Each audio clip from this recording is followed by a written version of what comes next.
knowing that animals can suffer, I know I do not want to make them suffer unless I Right. have to. But I don't Right. know that I necessarily care if they see the next day. But I only say that in not Mm, knowing if they care. I see. So huh.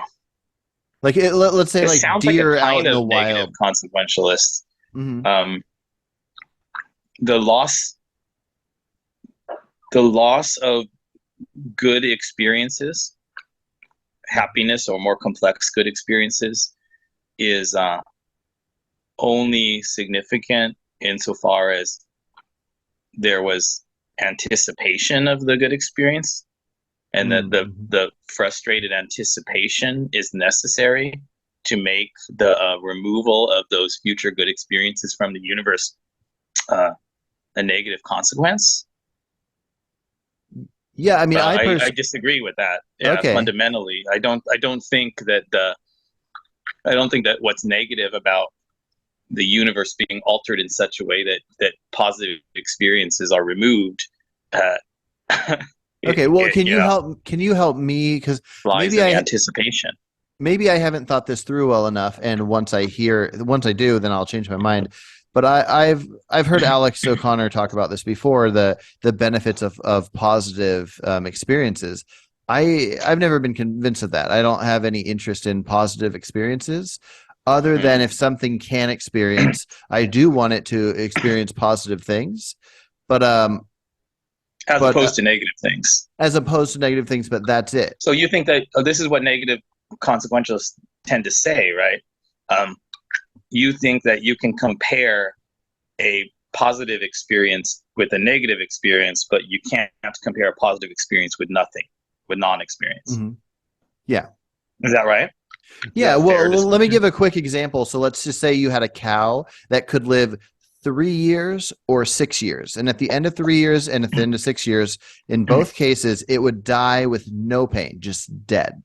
Um, Yeah, and let's say this cow lived a great life, so it never experienced pain. It could have yeah, 3 years of pleasure or yeah, 6 years of pleasure and die. yeah. If It's better to have 6 years of pleasure. if somehow we magically knew that it did not have any care of its own future, then I don't see how it would matter. I don't see why 6 years of pleasure is better than three. Wow. Um, yeah, I'm not even sure where the where the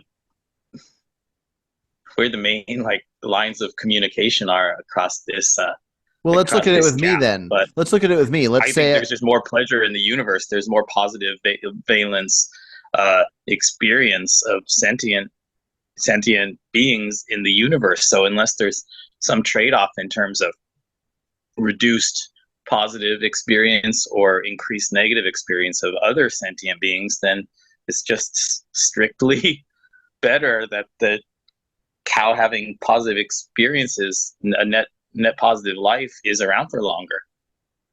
That's just my okay. extremely strong intuition to the point that I call it dead obvious. Yeah, So and I don't know. It might just be something slightly off with me, but let's try to figure it out. So, let's take a person then. So let's say that uh-huh. let's say somebody, a couple, could have a baby or not have a baby, and let's say that they didn't have to raise it, but that wherever that baby went, it was going to have the greatest life, and Mm-hmm. it didn't need to be born, but it could be born. And let's say that we don't have to outweigh negative or positive, because we'll say that person will never make anything suffer ever. It can just either never have been born or be born and experience life and have a great life and then die of old age.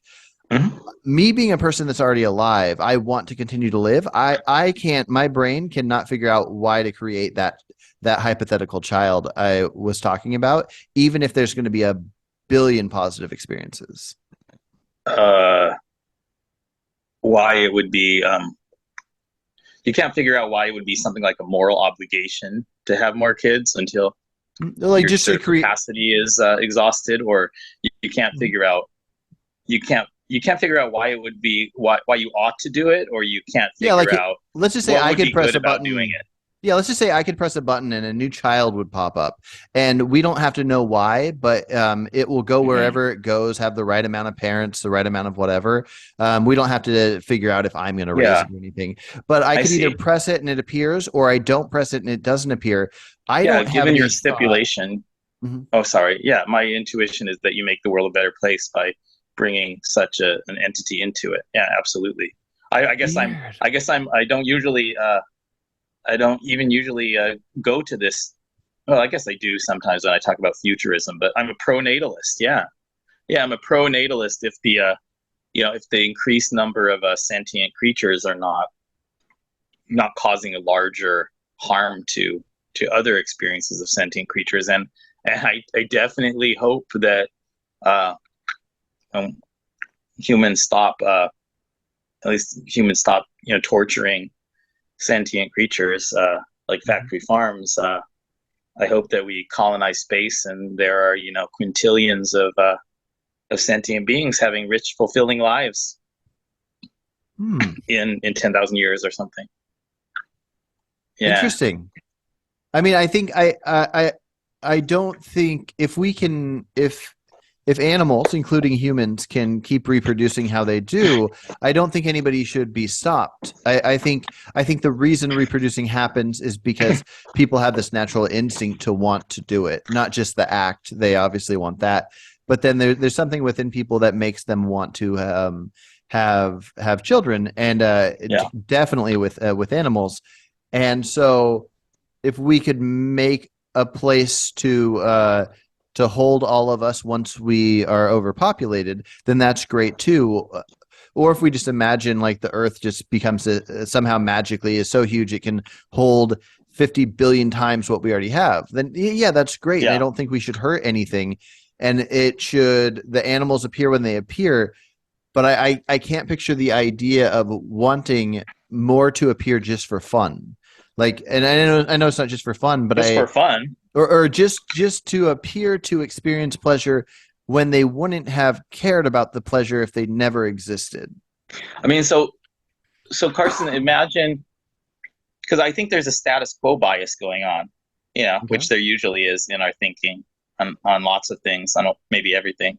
Hmm. But I think there's a huge status quo bias going on here. So, imagine our world right now, and then,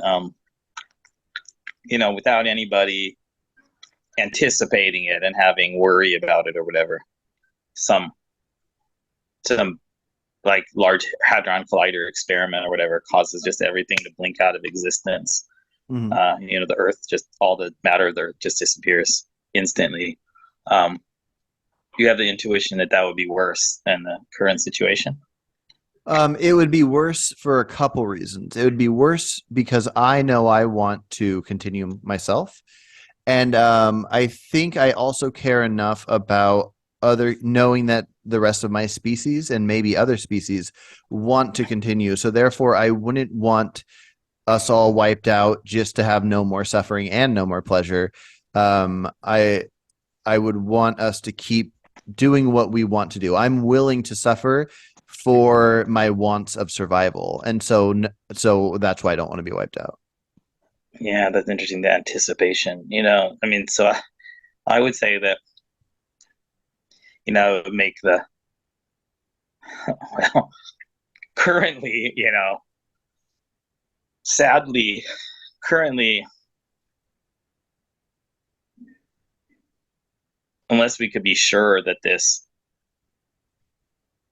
astronomical, horrific torture is going to end soon, um, it might be it might be better if the whole Earth was destroyed than than continuing with factory farms. But it would certainly be like much worse to have the world be destroyed than to um, have our lives continue, in the vegan future.